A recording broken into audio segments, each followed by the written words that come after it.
자, 오늘 말씀을 나누겠습니다. 오늘 제목은 예루살렘으로 향하는 바울. 자, 지난번에 밀레도에서 에베소 장로들에게 이제 바울이 고별 설교를 했죠. 그리고 예루살렘을 가기 위해서 고별 설교를 한 장면이 20장에 나옵니다. 20장 마지막 파트의 36절을 읽어 드릴게요. 바울이 이 말을 한 후에 무릎을 꿇고 모든 사람들과 함께 기도하니, 그리고 다 크게 울며 바울의 목을 안고 입을 맞추고 다시 그 얼굴을 보지 못하리라 한 말로 말미암아 더욱 근심하고 배에까지 그를 전송하니라. 이렇게 바울을 전송했죠. 그리고 나서 오늘 우리가 읽은 21장으로 들어갑니다. 21장 1절에 보니까 우리가 그들을 작별하고 배를 타고 바로 고스로 가서 이튿날 로도에 이르러 거기서부터 바다라로 갔어. 이렇게 사도 바울과 에베소 장로들이 어떻게 작별을 합니까? 눈물과 기도로 작별을 합니다. 에베소에서 이렇게 3년 넘게 사역을 하면서 그리스도 안에 그 형제 자매로 지냈는데 이별하면서 이제는 다시 보기 힘들 것이라고 하니까 참 이렇게 아쉽게 작별을 하는 그 모습이죠. 우리가 살다 보면은 여러 상황 가운데서 아는 사람들과 작별을 하게 됩니다. 특히 이제 사역을 하면서 작별할 때 이 사도 바울의 작별을 우리가 기억을 해야 되겠죠. 우리 가족들도 작별을 몇 번 했죠. 자, 한국에서 중국으로 갈 때 작별하고, 중국에서 한국으로 다시 들어올 때, 그리고 필리핀으로 올 때, 필리핀에서 이제 캐나다로 올 때, 천진에서 한국을 나올 때 한덕수 목사님, 그리고 교회 지체들 공항까지 나와서 울면서 기도해 주면서 이렇게 참 아름다운 작별을 했습니다. 기억이 납니까? 예. 그리고 필리핀에서 한국에 올 때 선교사님들이 이제 눈물로 아쉽게 이렇게 환송을 해줬습니다. 이렇게 이제 믿는 사람들과 그렇게 선교지 형제 자매들과 잘 지내는 것이 참 아주 중요합니다. 이렇게 잘 지내다가 또 어떻게 작별하느냐, 그것도 굉장히 중요합니다. 사도 바울과 에베소 장로들처럼 눈물과 기도로 작별하는 경우 참 얼마나 아름답고 소중하고 감사합니까?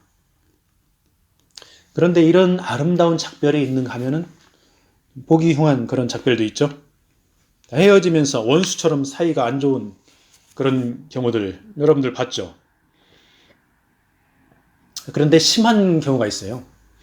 작별도 안 했는데 한 도시 가운데 살면서 작별한 사람들처럼 연락도 안 하고 왕래도 안 하고 사는 그런 교인들이 있죠. 안 믿는 사람들은 그렇다 치더라도 교회 다니는 사람들끼리 그런 경우가 있어요. 참으로 가슴 아픈 일이 아닐 수가 없습니다.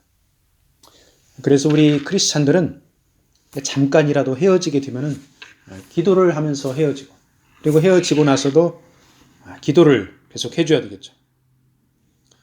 그리고 이제 그 가운데 끈끈한 정이 있어 작별하면서 눈물을 흘려주면 더 좋죠. 그래서 헤어질 때도 기도해주고 떠나 있어도 기도해주고, 그러면 그 관계가 지속적으로 이어져서 그리스도 안의 형제 자매의 사랑으로 지내는 것입니다. 그 서울 목동에 같이 살던 산하, 산성이 아빠, 엄마 여러분 기억하죠? 지금까지 우리 가족을 위해서 계속 기도해주고 한 달에 일정 금액을 계속 후원을 해주고 있습니다. 참 그 예수 그리스도 안에서의 아름다운 그런 형제, 자매와 같은 그런 가정이죠. 자, 사도 바울 일행이 이제 밀레도에서 출발해서 예루살렘으로 가는데 그 여정이 해상 루트가 있고 육상 루트가 있습니다. 그래서 이제 해상으로 가다가 두로 지방에 상륙을 했습니다. 두로가 요즘으로 말하면 그 레바논 지역의 옛날 도시죠. 자, 레바논에 우리하고 이제 협력하는 김영화 선교사님 계십니다. 거기서 이제 마라나타 선교 교회를 이제 섬기고, 그다음에 그 시리아 난민들, 고아들, 과부들 이렇게 섬기고 있죠. 자, 이 레바논은 공식적으로 이슬람교를 그 국교로 채택하지 않은 그러니까 유일한 아랍 국가입니다. 그래도 이슬람 인구가 60%를 넘어갑니다. 그리고 기독교 인구도 꽤 됩니다. 레바논에. 요즘은 기독교 인구가 레바논에서 약 30%가 넘어갑니다. 30% 중반대라고 합니다. 근데 지난 세기 20세기 중반에는 그 훨씬 더 많은 기독교 인구가 있었습니다. 그 이제 레바논에 보면은 뭐 이슬람도 있고 이슬람의 뭐 시아파, 수니파, 그다음에 기독교의 이제 개신교, 구교, 신교, 그리스 정교 여러 가지 교단들이 쫙 섞여 있어요. 그래서 이 레바논을 종교 박물관이라고도 하고 뭐 모자이크 종교 국가라기도 하고 이렇게 부릅니다. 근데 그 아랍 국가에서 그 이제 기독교 인구가 가장 많은 그런 나라죠. 자, 이 레바논의 두로라는 도시에 들어간 바울 일행은 거기서 제자들을 찾아서 일주일 동안 체류를 합니다. 사도 바울이 1차, 2차, 3차 선교 여행의 열매로 당시 소아시아에 교회들이 세워지고 제자들이 양육되었죠. 자, 두로 지역에도 바울이 전도한 제자들이 있었는데 수소문해가지고 그 제자들과 함께 일주일을 머문 것입니다. 그런데 그 제자들이 바울에 관해서 예언을 해줍니다. 성령의 감동으로 예언을 해주죠. 바울이 예루살렘에 가면은 유대인들에게 핍박을 받을 것이다. 예루살렘으로 가지 말라. 이렇게 만류를 합니다. 이로 보건대 두로에 있던 이 제자들은 아주 열심히 기도한 것으로 보입니다. 열심히 기도를 했으니까 예언의 은사를 받죠. 그래서 바울의 앞날에 어려움이 있을 것을 미리 알고 피하세요. 이렇게 얘기를 한 거죠. 그래서 성령의 은사 가운데 지식의 은사, 예언의 은사를 받으면은 이렇게 그 개인의 구체적인 앞일까지도 알 수가 있습니다. 자, 그런데 성령은 각 성도들의 개인 의견을 존중합니다. 성령께서 감동을 주지만은 그 결단하는 것은 개인의 선택의 문제죠. 자, 예루살렘에 가면 곤경에 처하니까 그것을 미리 알려줄 때 가고 안 가고 그거는 당사자가 결정할 일이라 이거죠. 자, 사도 바울은 어떻게 예루살렘에 갑니까? 성령의 감동으로 죽음을 각오하고 예루살렘으로 가고 있습니다. 그런데 제자들은 성령의 감동으로 예루살렘으로 가지 마세요. 이렇게 이야기를 하고 있죠. 어떻게 보면 성령의 역사가 서로 상충되는 것 같습니다. 근데 그런 것이 아니고 앞일에 대해 어느 정도 감동을 주면은 본인이 알아서 결단을 하는 것이죠. 그래서 나중에 보면은 이 사도 바울은 제자들의 권면을 존중을 합니다. 존중을 하지만은 예루살렘으로 가는 것은 멈추지 않습니다. 자, 우리도 이게 믿음의 선배들과 상담을 하다 보면은 조언을 듣죠. 근데 보면은 이분한테는 이런 조언을 듣고 저분한테는 저런 조언을 듣고 그 내용들이 각기 대립을 하는 것처럼 보일 때가 있죠. 이분도 크리스찬이고 이분도 크리스찬인데 왜 이분들의 이야기가 서로 다를까? 그때는 기도하고 각자가 스스로 알아서 결단을 하는 것이죠. 자, 하나님께서는 우리 각자의 결정이 하나님 나라를 위한 것이라면 소중하게 여기십니다.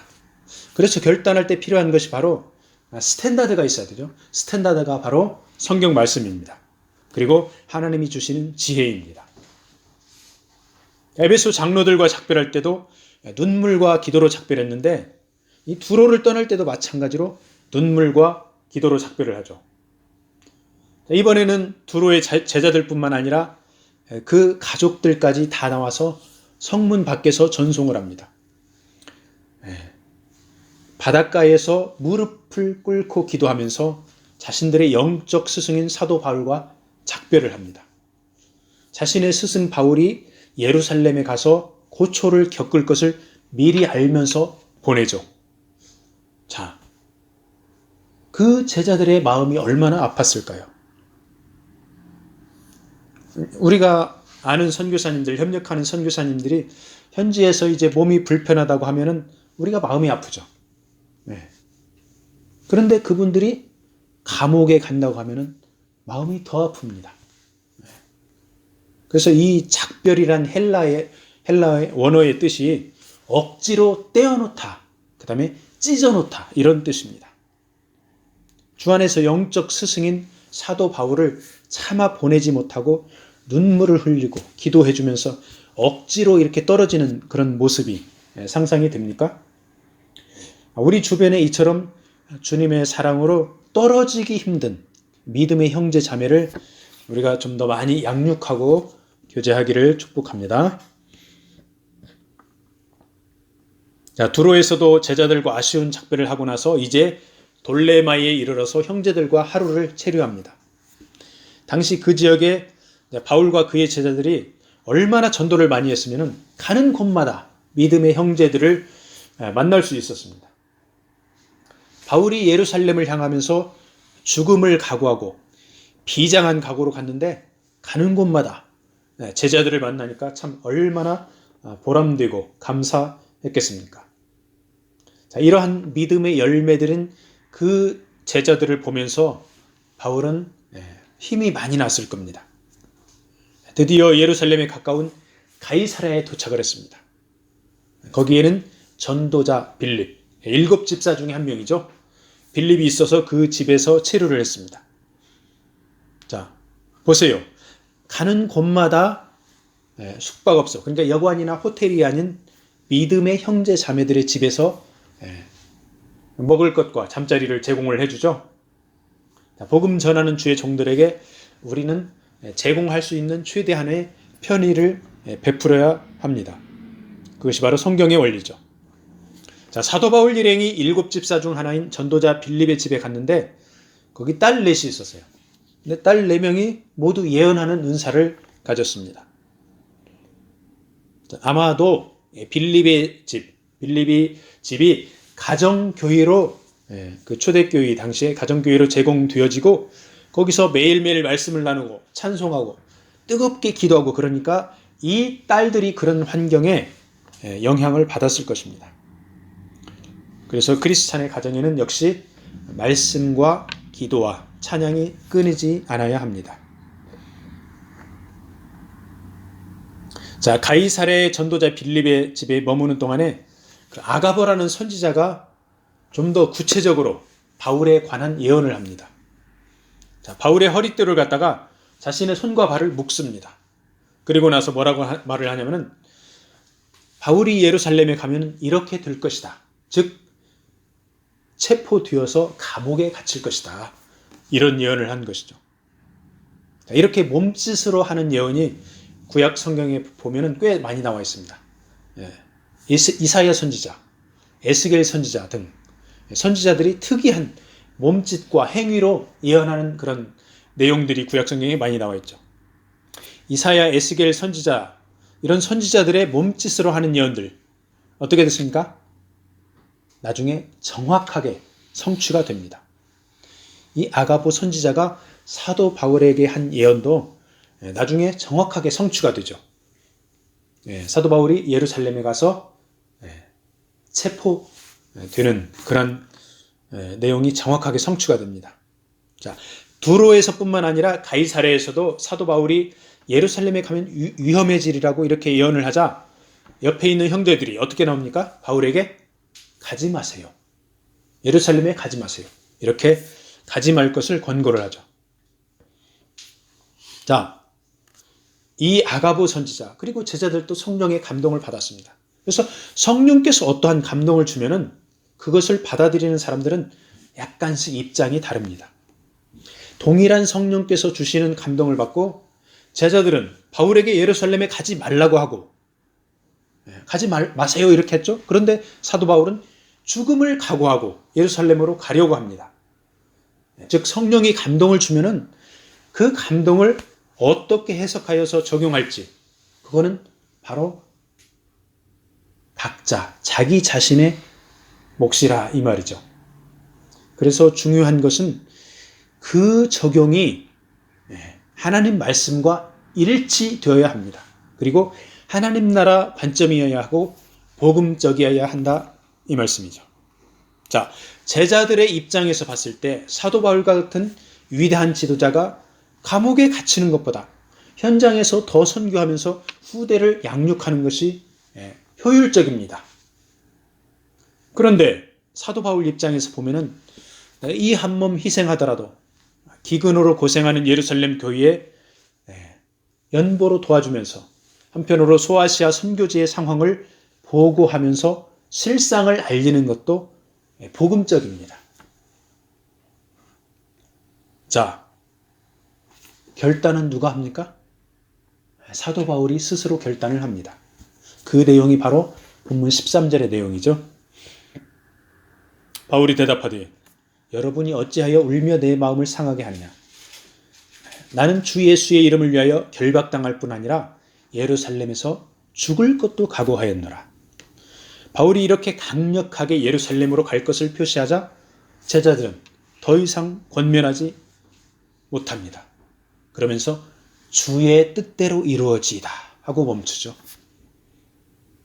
자, 우리 사역의 현장에서 성령께서 다양하게 감동을 주고 인도를 하는데, 자, 큰 틀에서 보면은 하나님 뜻에 따라가야 한다 이 말이죠.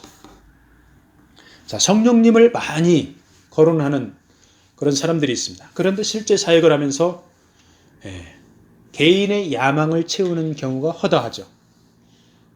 하나님 나라를 세우는 것이 아니고 목회자의 개교회를 세우는 경우가 많다는 것이죠. 그래서 우리는 각자가 철저하게 먼저 하나님의 나라와 하나님의 의를 구해야 될 줄로 믿습니다. 자, 드디어 가이사랴에서 예루살렘으로 가는데 몇 명의 제자가 동행해주고 나소는 자신의 집을 숙소로 제공을 해주기로 되어 있습니다.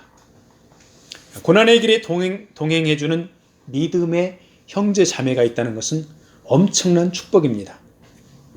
특별히 한 가족이 한 믿음과 한 방향으로 간다는 것은 주 안에서 참으로 복된 일입니다. 주님의 길을 따르며 제자의 길을 가는 동료가 있으면 그들과 함께 옆에 있어 주기만 해도 큰 힘이 되는 것이죠.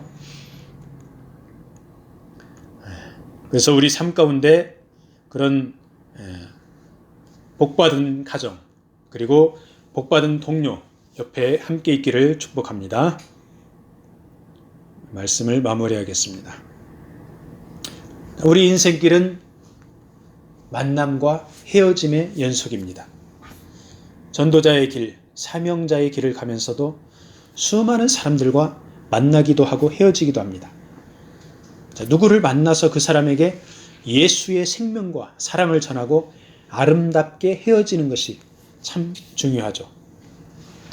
서로 아쉽게 헤어지기 싫어 눈물과 기도로 보내주는 그런 작별을 해야 할 줄로 믿습니다.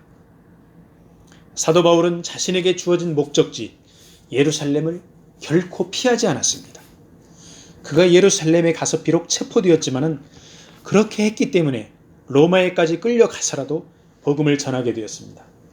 그리고 그 복음은 유럽을 통해서 전 세계로 뻗어나갔습니다. 우리 각자에게 주어진 목적지는 어디입니까? 우리에게 주어진 비전은 무엇입니까? 어떤 때는 그러한 목적지나 비전이 희미하고 안 보일 때가 있습니다. 그렇지만 하나님께서 성경 말씀으로 그리고 주변 환경으로 우리에게 계속 알려주십니다. 우리 각자가 말씀 가운데 기도에 힘쓸 때 그런 목적지와 비전이 더 선명하게 보입니다. 이번 한 주간도 나에게 말씀하시는 하나님을 기대하면서 나에게 주어진 예루살렘을 향해서 열심히 나가기를 축복합니다. 아멘.